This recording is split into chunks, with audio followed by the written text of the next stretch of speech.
আজকের ব্লগটি একদম সকাল থেকে শুরু করেছি। গতকালকে রাতেই হাসব্যান্ড বলে রেখেছিল, আজ কিন্তু একটু তাড়া আছে, সকাল, সকাল বের হতে হবে। ব্যাস আমার আর কি, সকাল মানে সকাল, সকাল উঠে গিয়েছি। একদম আর্লি উঠে সকালের নাস্তা, দুপুরের খাবার সব একসাথে রান্না করে ফেলবো। তো যাই হোক, সকালবেলা আমার ১ম কাজ হচ্ছে আমি সকালের নামাজ ওজিফা কালাম শেষ করেই চলে যাই বারান্দায়। এই যে লেবু পানি খাওয়ার জন্য। গরম পানির সাথে লেবু নিয়ে সেটাই আমি খেয়ে নিই। ১ মগ লেবু পানি খেয়ে তারপরে আমি দিনের অন্যান্য কাজ শুরু করে দিই। আজকেও তার ব্যতিক্রম নয়। ব্যাস চলে গিয়েছি বারান্দায়। তারপরে আমি লেবু পানিটা খেয়ে নিচ্ছি। আসসালামু আলাইকুম এভরিওয়ান, কেমন আছেন আপনারা সবাই? আমি আলহামদুলিল্লাহ ভালো আছি। চলুন আমার আজকের পর্ব একসাথে আমরা সবাই মিলে উপভোগ করি।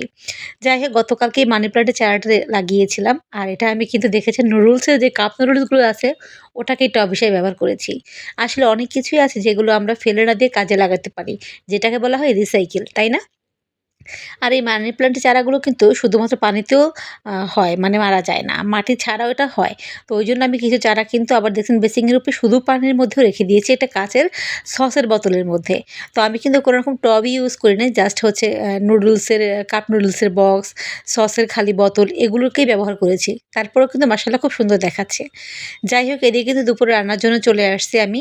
খুব সকাল, তখন বোধহয় 7:30 সরি 7টাও বাজে নাই। ঠিক ওই মুহূর্তে কিন্তু আমি দুপুরের রান্না বসিয়ে দিয়েছি। তো মাছটাকে কষিয়ে নিয়েছি। আমি মাছটা কষিয়ে রান্না করছি, পরে সবজি দিব। তো এদিকে হচ্ছে সিম, আলু, ফুলকপি এগুলো দিয়ে একটা ভাজি করে নিয়েছি, মিক্সড ভাজি। এটা আমার হাসব্যান্ডের খুব পছন্দ।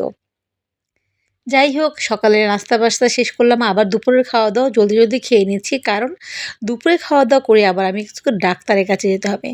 যারা আমার ভিডিওগুলো রেগুলার দেখেন তারা কিন্তু অনেকেই জানেন যে আমি বেশ অসুস্থ ছিলাম বেশ কিছুদিন যাবৎ। তো এখন আল্লাহর রহমতে কিছুটা ভালো। তারপরও মাঝে, মাঝে প্রবলেমগুলি দেখা দিচ্ছে।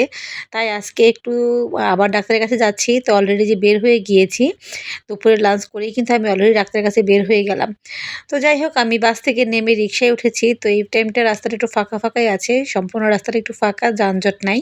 তো এরকম ফাঁকা রাস্তায় কিন্তু ভালো লাগে। যাই হোক, চলতি পথে আর কি বকবক করব। তারপর চলে আসলাম এই তো হসপিটালে।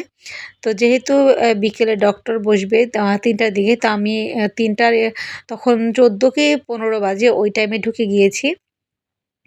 আর আমার সিরিয়াল নাম্বার ছিল ৬। তো ভাবলাম যে ঠিক আছে একটু আর্লি চলে যাই, কোনো প্রবলেম হবে না। কিন্তু দুর্ভাগ্যবশত গিয়ে দেখি ডক্টর এখনো এসে পৌঁছায়নি। তারপর আমার আগে যারা চলে আসছে তাদেরকে জিজ্ঞাসা করলাম। তো তাদের মধ্যে একজন বলল যে ডাক্তার জ্যামে আটকা পড়ে বসে আছে, সে টেকনিক্যাল। অর্থাৎ ওখান থেকে এখানে আসতে প্রায় আরো ১ ঘন্টার মতো সময় লেগে যাবে।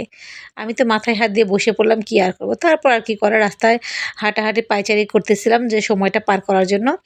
যাই হোক, এর মধ্যে ডাক্তার দেখানো হয়ে গেল। ডাক্তার কিন্তু আবার আমাকে টেস্ট দিয়ে দিল বেশ কিছু। তো টেস্ট করার জন্য আবার রাস্তার অপোজিটে অন্য একটা হসপিটালে মানে ইবনে সিনাতে চলে আসলাম। কিন্তু তারপরেও কিন্তু আমি টেস্টটা করতে পারলাম না। ওটা খালি পেটে করতে হবে ওইজন্য। যাই হোক, অনেক জার্নি করেছি, অনেক পরিশ্রম করেছি। অবশ্যই বাসায় ফিরলাম। বাসায় ফিরতে, ফিরতে প্রায় মাগরিবের টাইম হয়ে গিয়েছে। মানে একটু খিদেও পেয়ে গিয়েছে। কি খাবো, কি খাবো চিন্তা করতে, করতে হঠাৎ মনে পড়ল ফ্রিজে আমার ফ্রোজেন করা ১ বক্স পোলাও আছে।